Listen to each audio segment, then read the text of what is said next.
Agreements के, अब 100 से ज्यादा एग्रीमेंट्स अभी साइन हुए हैं मोदी साहब के विजिट के दौरान। यानी एक चीज नहीं है कि हम कहें कि जी एक दफा कोई चीज हो गई तो फिर दोबारा नहीं होती, नहीं ऐसा नहीं है।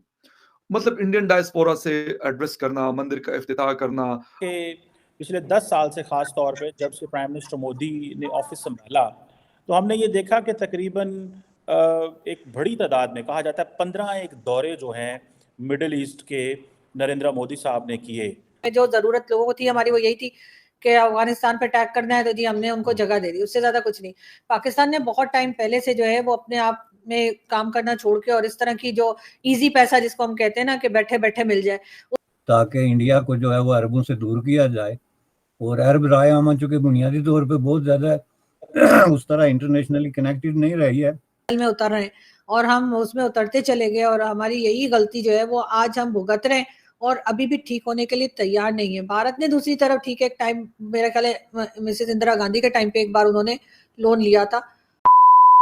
नमस्कार दोस्तों, आपको पता ही है प्रधानमंत्री नरेंद्र मोदी दुबई के दौरे पर थे और बताया जा रहा है भारत और दुबई के बीच में 100 से अधिक डील हुई है, जो कि बहुत ही बड़ा नंबर है। इस पर पाकिस्तान के जो लोग हैं उनका भी रिएक्शन आया है कि हम क्यों इतने पीछे जा रहे हैं और भारत इतनी तेजी से आगे बढ़ रहा है। आप देखें इस वीडियो में। एग्रीमेंट्स के, अब 100 से ज्यादा एग्रीमेंट्स अभी साइन हुए हैं मोदी साहब के विजिट के दौरान। यानी एक चीज नहीं है कि हम कहें कि जी एक दफा कोई चीज हो गई तो फिर दोबारा नहीं होती, नहीं ऐसा नहीं है। मतलब इंडियन डायस्पोरा से एड्रेस करना, मंदिर का इफ्तिताह करना, जिसे कहते हैं यूपीआई जो रुपए सिस्टम है एक लोकल करेंसी वाला, वो करना, पता नहीं क्या कुछ, यानी इतनी सारी चीजें 2 दिनों में कि अभी फिर कह रहे हैं कि पता नहीं 76 बिलियन है कि 80 बिलियन डॉलर से ज्यादा का और एक वो हो रहा है आपस में। हमने कभी सोचा कि, मैं ये नहीं कहता, मैं नहीं ये कहता कि ये मुसलमान मुल्क है तो ये नॉन मुस्लिम मुल्क है, नो, हम क्यों किसी के साथ ऐसे ताल्लुकात नहीं बना सके जो उनके मौजूद हैं? उसकी रीज़न ये है कि हमें बहुत टाइम से आदत पड़ गई है कि हमें आईएमएफ से पैसा मिल जाता है, हमें वर्ल्ड बैंक से मिल जाता है, कभी सऊदी अरेबिया तो कभी चाइना। हमने काम करना छोड़ दिया है और ये हम किसी के लिए भी हो सकता है, कोई इंडिविजुअल भी हो सकता है, कोई कंट्री भी ऐसे हरकतें कर सकती है जो हम लोग कर रहे हैं।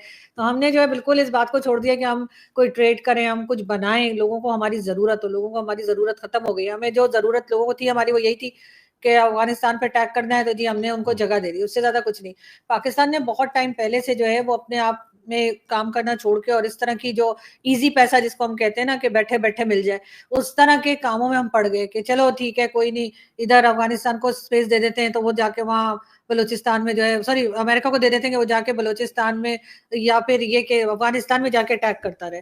और इसी किस्म की चीजें जो हैं वो हमने जो है वो फैलाते चले गए हम, और हम उसी तरह के पैसे में हमें मजा आने लगा कि ठीक है अफगानिस्तान में अटैक करवा देते हैं। अभी ईरान वाले भी हमसे इसीलिए डरे हुए कि ऐसा ना हो कि हम स्पेस दे दें और ईरान की शामत आ जाए, तो इस वजह से भी हम पीछे रह गए। हमने कभी सोचा नहीं, हमने कभी गौर नहीं किया कि हम किस दलदल में उतर रहे हैं और हम उसमें उतरते चले गए और हमारी यही गलती जो है वो आज हम भुगत रहे हैं और अभी भी ठीक होने के लिए तैयार नहीं है। भारत ने दूसरी तरफ ठीक है एक टाइम, मेरा ख्याल है मिसेस इंदिरा गांधी के टाइम पे एक बार उन्होंने लोन लिया था और कुछ आटे वगैरह का भी उनका इशू हुआ था। उसके बाद उनको शर्म आई, हमें शर्म नहीं आई असल में। उनको सिर्फ एक बार ऐसा हुआ ना तो उनको शर्म आ गई, उन्होंने कहा हम आइंदा नहीं करेंगे। लेकिन पाकिस्तान को शर्म नहीं आई और पाकिस्तान बेशर्म होता चला गया और हमने ये चीज जो है वो बढ़ाते गए और हम यही मांग मांग के गुजारा करने लगे। और अभी भी हमारा यही हाल है। हमारे गल्फ कंट्रीज से आप देखें कितने लोग निकाले जाते हैं, पकड़े जाते हैं जो भीख मांग रहे होते हैं। हमें तो भाई एक जो लोग थोड़े बहुत ऐसे हैं जो थोड़ी गैरत वाले हैं या शर्म वाले हैं, हमें तो एक टाइम का खाना भी अगर कोई खिला दे तो कोशिश होती है कि यार अब इनको हम कैसे खिला दें कि हमारे सर से वो बोझ उतरे कि हमने इनके पैसे से खाना खा लिया या हमने इनके घर दावत में चले गए। तो हमारे यहाँ तो ये वाली हमेशा से सोच रही है। हमारे पेरेंट्स ने हमें हमेशा से ये सिखाया कि नहीं बेटा दूसरे को भी खिलाते हैं तो खा कर नहीं आ जाते। लेकिन पिछले 10 साल से ख़ास तौर पे जब से प्राइम मिनिस्टर मोदी ने ऑफिस संभाला, तो हमने ये देखा कि तकरीबन एक बड़ी तादाद में, कहा जाता है 15 एक दौरे जो हैं मिडल ईस्ट के नरेंद्र मोदी साहब ने किए।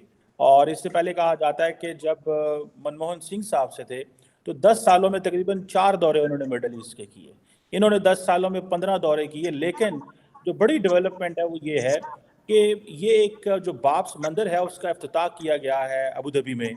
इससे पहले आपको पता है पिछले महीने प्राइम मिनिस्टर मोदी ने अपने भारत के अंदर अयोध्या में राम मंदिर का इफ्तिताह किया।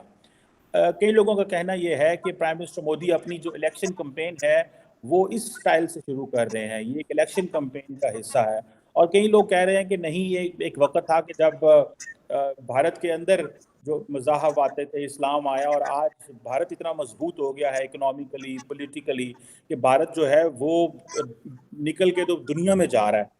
آپ اس کو کیسے دیکھتے ہیں؟ پرٹیکولرلی یہ جو ایک تو انگیجمنٹ گلف کے ساتھ بہت زیادہ ہے، جیسے میں نے بتایا کہ 10 سالوں میں 15 دفعہ جانا، اور دوسرا یہ جو اسپیکٹرم ہے کہ بھارت نے کہ یہ جو مندر کا افتتاح کرنا. How do you find this, یہ جو اسٹریٹجی ہے یا جو پولیٹیکل طریقہ کار ہے پرائم منسٹر مودی کا؟ دیکھیں جی، جہاں تک اس اسٹریٹجی کی بات آپ کر رہے ہیں الیکشن کی، تو یہ تو ہر جو سکسیسفل پالیٹیشین ہے اس کا جو فارموسٹ گول ہوتا ہے وہ الیکشن ہی ہوتے ہیں.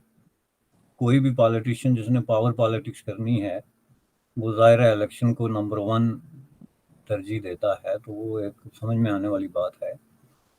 لیکن یہ جو بات آپ نے کی ہے کہ جو دورے جس فریکوینسی سے انہوں نے کیے ہیں، یہ بڑی امپارٹنٹ بات ہے، اور اس کے پیچھے بڑی ایک ڈیٹیل قسم کی ڈسکشن کی ضرورت ہے.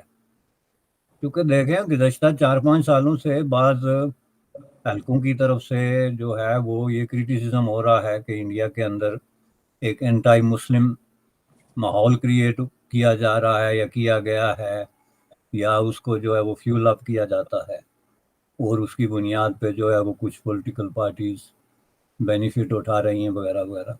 تو اس تناظر میں اس کو میں سمجھتا ہوں کہ ری وزٹ کرنے کی ضرورت ہے. اب یہ ہو نہیں سکتا کہ آپ کی جو ہے وہ فارن پالیسی کا پورا فوکس جو ہے وہ مسلم کنٹریز ہوں، آپ ان کے ساتھ تعلقات بنا رہے ہوں، آپ جو ہے وہ برج جو ہے وہ بلڈ کر رہے ہوں، اس طرح کے منصوبے جو کامن انٹرسٹ کے وہ ڈیولپ کر رہے ہوں، ٹریڈ اور انویسٹمنٹ کی بڑی بڑی جو ہے وہ اس روڈ میپ دے رہے ہوں، اور دوسری طرف آپ پہ خام خواہ وہی الزام جو ہے وہ پھونپا جاتا رہا ہے کہ یہ جی کوئی مسلمانوں کے خلاف کوئی جو ہے نا وہ، چونکہ یہ دونوں چیزیں ساتھ میں بیٹھتی نہیں ہیں. بیسیکلی اس سے یہ اب میسج سامنے آنا شروع ہو گیا ہے کہ یہ عرب دنیا کو مس گائیڈ کرنے کے لیے ایک پروپیگنڈا جو ہے وہ لانچ کیا گیا تھا، تاکہ انڈیا کو جو ہے وہ عربوں سے دور کیا جائے. اور عرب رائے عامہ چونکہ بنیادی طور پہ بہت زیادہ اس طرح انٹرنیشنلی کنیکٹڈ نہیں رہی ہے اپنی جو پریس اور پبلیکیشنز اور فریڈم آف ایکسپریشن کے حوالے سے، اس لیے وہ بہت جلدی اس طرح کے جو پروپیگنڈے ہیں اس کا شکار ہوتے ہیں. یہ ایک اوپینین ہے کہ اس کو بنیاد بنایا گیا تاکہ اس کے خلاف عرب جو ہیں وہ ری ایکٹ کریں، اور اس میں جو بھارت کی میڈل ایسٹ کے ساتھ، مسلم میڈل ایسٹ کے ساتھ جو ایک کوآرڈینیشن بن رہا ہے اس کو روکا جائے، جو کہ رک نہیں سکا. اور میں سمجھتا ہوں کہ اس کی وجہ سے بہت ساری چیزیں جو ہیں وہ خود بخود کلیریفائی ہو گئی کہ یہ کویسچن کوئی اتنا سمپل نہیں تھا.